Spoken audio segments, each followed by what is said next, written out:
Assalamualaikum warahmatullahi wabarakatuh. Halo semua, perkenalkan nama saya Ratu Humairah, mahasiswi Pendidikan IPA Universitas Sultan Ageng Tirtayasa angkatan 2020 kelas A. Hari ini saya akan membuat video pembelajaran tentang the rule of law dan juga human right atau hak asasi manusia. Kalau materi tentang hak asasi manusia, kita nih sudah sering banget nih belajar dari SD mungkin, SMP, SMA, dan juga di kegiatan sehari-hari kita. Tapi kalau misalkan tentang the rule of law, di kegiatan masyarakat ini sering kali dianggap sebagai penegakan hukum. Lalu apa sih arti dari the rule of law dan juga human right yang sebenarnya? Yuk, simak videonya. Baik teman-teman, yang pertama kita akan membahas tentang the rule of law dulu. Nah, the rule of law ini merupakan suatu konsep yang diperkenalkan oleh seorang ahli hukum berkebangsaan Inggris bernama Albert Van Dissing. Nah, Albert Van Dissing ini memperkenalkan konsep the rule of law dalam bukunya yang berjudul Introduction to the Study of the Law of Constitution pada tahun 1885. Nah, konsep dari the rule of law ini dikenal dan juga dianut oleh negara-negara Anglo-Saxon yang mirip dengan konsepsi negara di Eropa kontinental, di mana negara-negara ini membatasi kekuasaan hukum raja yang absolut. Maksudnya adalah kekuasaan raja yang menjarah gitu ya ke setiap sendi kehidupan, dan juga posisinya nih apabila raja melakukan kesalahan ini sangat sulit untuk dikoreksi oleh masyarakat. Nah, dengan adanya konsep-konsep dengan adanya konsep the rule of law ini, konsep ini kemudian membatasi kekuasaan raja yang absolut. Dan menurut Albert Van Dissing, terdapat 3 unsur penting dalam the rule of law. Yang pertama adalah supremacy of law, yang maksudnya adalah dominasi dari aturan-aturan hukum untuk menentang dan meniadakan kesewenangan dan kewenangan bebas yang begitu luas dari sebuah pemerintahan.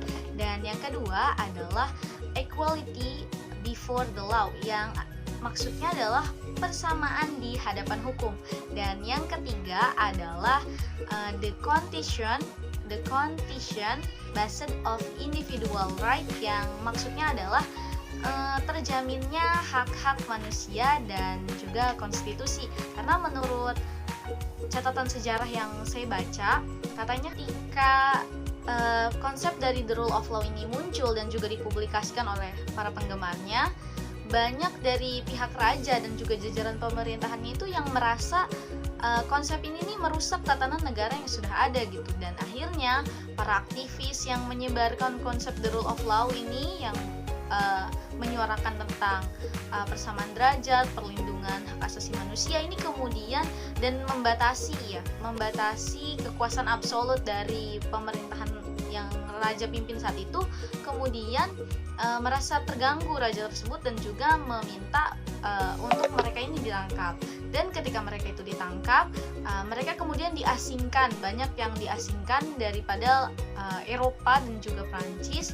Dan ketika mereka diasingkan, justru para aktivis ini malah semakin giat untuk mempublikasikan karya-karya para pendahulu mereka gitu, yang sudah membahas tentang the rule of law ini, dan kemudian dipublikasikan, dan akhirnya terjadilah seperti yang sekarang ini, seperti negara Amerika yang menganut konsep negara the rule of law. Nah, dari konsep the rule of law tadi yang juga menyuarakan tentang hak asasi manusia, kemudian bersambunglah materi kita menuju human right atau hak asasi manusia. Nah, menurut KBBI, hak asasi manusia ini artinya adalah hak yang dilindungi secara internasional, karena memang diakui secara internasional, di mana hak-hak ini meliputi hak untuk hidup, hak untuk mendapat kemerdekaan, hak untuk memilih, dan juga hak untuk mengeluarkan pendapat. Dan sedangkan menurut Undang-Undang Dasar Negara Republik Indonesia Nomor 39 Tahun 1999, yang dimaksud dengan hak asasi manusia adalah seperangkat hak yang melekat pada hakikat dan keberadaan manusia sebagai makhluk Tuhan yang Maha Esa dan merupakan anugerahnya yang wajib dihormati, dijunjung tinggi, dan dilindungi oleh negara, hukum, pemerintah, dan setiap orang demi kehormatan serta perlindungan pada harkat dan martabat manusia. Nah, dari pengertian tadi, mulai dari KBBI sampai dengan Undang-Undang Dasar Negara, dan teman-teman juga bisa searching nih tentang arti dari HAM menurut para ahli. Dapat disimpulkan ya, HAM itu artinya adalah sebuah konsep yang normatif yang menyatakan bahwa manusia ini memiliki hak yang melekat dari dirinya karena ia adalah seorang manusia, di mana hak ini diberikan oleh Tuhan yang Maha Esa, dan hak ini berlaku secara universal dan kapanpun, dimanapun, dan kepada siapapun, sehingga HAM ini pada prinsipnya tidak bisa dicabut. Bahkan ketika seseorang dia melakukan kesalahan pun, untuk dijatuhi hukuman, negara tuh tidak bisa menjatuhi hukuman tuh semena-mena gitu ya, harus dengan pertimbangan karena masih memikirkan tentang human right ini. Nah, selanjutnya kita akan membahas tentang pelanggaran terhadap hak asasi manusia atau yang kita singkat dengan HAM. Nah, pelanggaran terhadap HAM ini kalau menurut pengertian sih, dia itu setiap perbuatan seseorang atau enggak kelompok atau enggak pemerintahan. Pemerintahan ini maksudnya yang berisi dengan aparatur negara ya, yang dimana perbuatan ini meliputi perbuatan yang bisa jadi disengaja ataupun enggak disengaja ataupun karena kelalaian, yang dimana dari 3 perbuatan ini bisa mengurangi atau membatasi atau bahkan mencabut hak asasi manusia dari seseorang. Dan nah, teman-teman, HAM ini memiliki cakupan yang sangat luas, scope-nya tuh tidak hanya fokus pada perseorangan saja, tapi juga kelompok. Dan pembahasan soal HAM ini sudah disadari dan juga sudah mulai dibahas ya. Fokus masyarakat tuh concern untuk membahas itu sejak Perang Dunia Kedua. Nah, tujuan dari HAM ini apa sih? Tujuan dari HAM ini adalah untuk memberikan hak kepada manusia tuh dia tuh menjalani hidupnya dengan harga diri, di mana hak ini meliputi dia tuh harus diberikan kehidupan yang layak gitu ya, dan diberikan kebebasan, juga dia dihormati gitu. Dan ini juga mencakup soal tadi kan dia diberikan hidup yang layak ya, berarti kan hidup yang layak tuh perlu rumah yang layak, perlu kendaraan yang layak, perlu ya minimal rumah yang layak dan juga tempat tinggal yang layak dan juga makanan ya.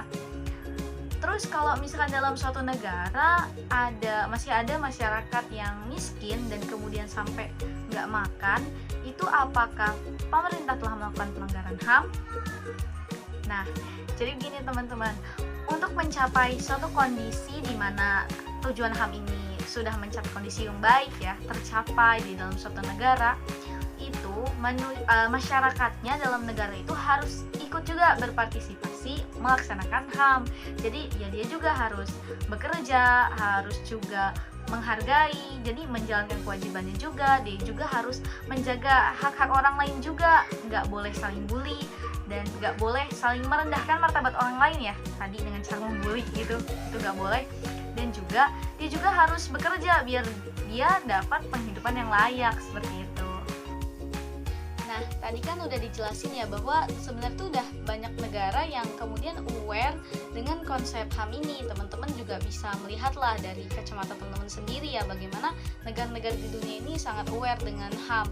Bahkan kalau misalkan saya kasih bukti adalah salah satu contohnya seperti yang tadi di awal, ketika suatu pemerintah ingin memberikan hukuman kepada orang yang kemudian bersalah, itu pemerintah akan memberikan hukuman tuh dengan sangat hati-hati. Karena apa? Karena agar tidak melanggar dari hak asasi manusia yang dia punya.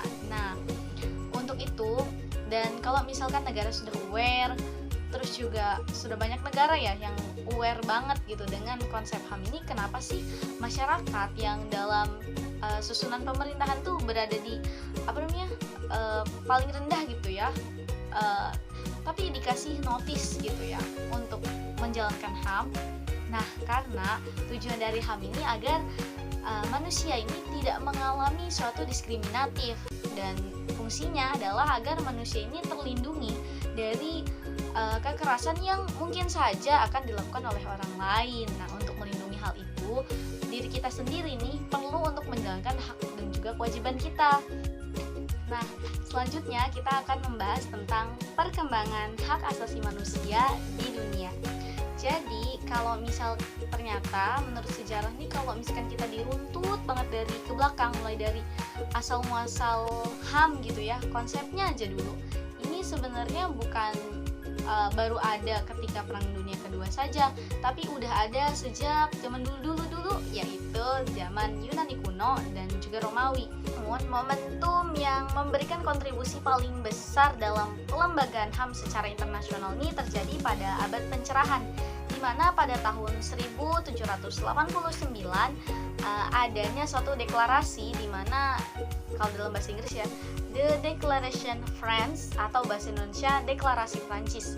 Nah, dari deklarasi Prancis ini memuat nilai-nilai yang ada di The Rule of Law, di mana salah satunya adalah tidak boleh adanya penangkapan tanpa suatu alasan yang sah. Jadi tidak boleh ada suatu penangkapan kalau nggak ada bukti yang sah gitu. Kalau misalkan dia itu berhak untuk ditangkap gitu.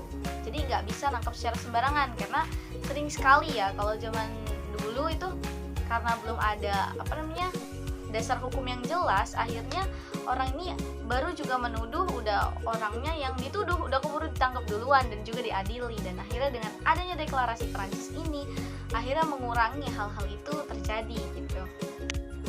Dan perkembangan hak asasi manusia itu nggak berhenti sampai situ aja, tapi masih terus berlanjut, di mana perkembangan ini kalau diklasifikasikan nih bisa diklasifikasikan ke dalam 3 kategori, di mana kategori generasi ini mengikuti slogan Perancis, yaitu kebebasan, persamaan, dan juga persaudaraan. Nah, perkembangan yang diklasifikasikan menjadi 3 generasi ini bisa kita sebut dengan 3 generasi hak. Nah, apa aja sih itu? Generasi hak pertama itu tentang hak-hak sipil dan politik, atau disingkat sebagai SIPOL. Dan generasi hak yang kedua adalah dikenal dengan ECOSOC. Apa sih ECOSOC itu? Yaitu adalah hak-hak ekonomi, sosial, dan budaya. Lalu tinggal generasi hak yang ketiga. Generasi hak yang ketiga ini disebut dengan hak-hak solidaritas. Dan kita telah selesai membicarakan tentang perkembangan hak asasi manusia di dunia. Selanjutnya kita akan membicarakan tentang hak asasi manusia di Indonesia, negeri kita tercinta. Oke, jadi perkembangan tentang HAM di Indonesia ini dibagi menjadi 2 periode ya, sebelum kemerdekaan dan juga setelah kemerdekaan. Baik, kita akan membahas tentang perkembangan hak asasi manusia sebelum kemerdekaan Indonesia.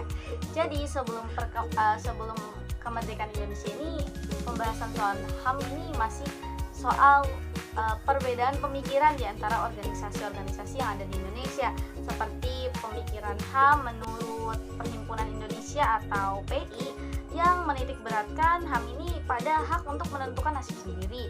Sedangkan kalau menurut Serikat Islam yang merupakan organisasi kaum santri yang dimotori oleh Kiai Haji Agus Salim dan Abdul Muiz, ini menekankan pada usaha-usaha untuk memperoleh penghidupan yang layak dan bebas dari penindasan dan diskriminasi rasial. Sedangkan menurut Indis Party, HAM ini lebih menonjol pada hak untuk mendapatkan kemerdekaan serta mendapatkan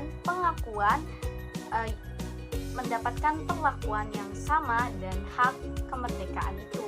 Dan masih ada lagi perbedaan-perbedaan pendapat di antara para tokoh dan juga para organisasi yang ada di Indonesia. Dan selanjutnya kita berlanjut membahas tentang perkembangan hak asasi manusia setelah kemerdekaan Indonesia. Perkembangan hak asasi manusia setelah kemerdekaan ini terus berlanjut, terus selalu diperbaiki, sampai puncaknya HAM ini mendapat suatu penghormatan ya yang paling tinggi terhadap HAM yang sangat signifikan ini di zamannya Bapak Presiden B.J. Habibie.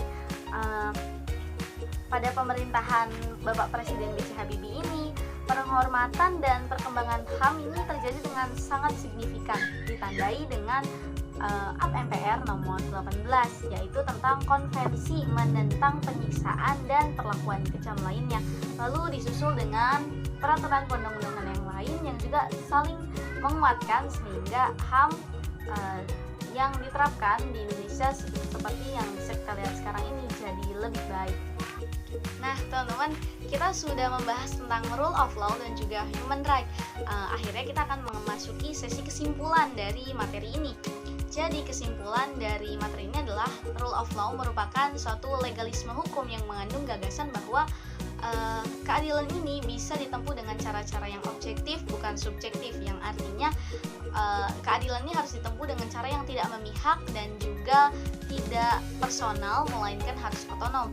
Lalu 3 unsur paling penting dalam rule of law itu, yang pertama harus adanya aturan yang menentang atau meniadakan kesewenang-wenangan dan kewenangan bebas dan luas dari suatu pemerintahan. Yang kedua, harus adanya persamaan di hadapan hukum. Dan yang ketiga, harus ada keterjaminan bagi hak-hak manusia. Dan tentang hak asasi manusia adalah sebuah konsep hukum normatif yang menyatakan bahwa manusia itu memiliki hak yang melekat pada dirinya karena ia adalah seorang manusia. Dan hak asasi manusia ini berlaku kapanpun, dimanapun, dan kepada siapapun, sehingga sifatnya ini universal. Dan HAM ini pada prinsipnya tidak dapat dicabut. Dan menurut Undang-Undang Republik Indonesia nomor 39 tahun 1999, hak asasi manusia yang dimaksud adalah seperangkat hak yang melekat pada hakikat dan keberadaan manusia sebagai makhluk Tuhan, dan merupakan anugerah darinya yang wajib dihormati, dijunjung tinggi, dilindungi oleh negara, hukum, pemerintah, dan setiap orang harus melindungi harkat dan martabat manusia. Dan pemikiran HAM ini terus berkembang mengikuti konteks sosial dunia yang terus saja berubah. Dan perkembangan HAM di dunia ini terkenal dengan 3 generasi hak, di mana 3 generasi hak ini mengikuti slogan seperti mengikuti slogan Perancis yang terkenal, yaitu kebebasan, persamaan, dan juga persaudaraan. Dan penegakan dan juga perkembangan HAM di Indonesia mencapai titik yang paling signifikan ketika di masa Presiden B.J. Habibie. Nah, cukup sekian dari saya, kurang dan lebihnya mohon maaf. Wassalamualaikum warahmatullahi wabarakatuh.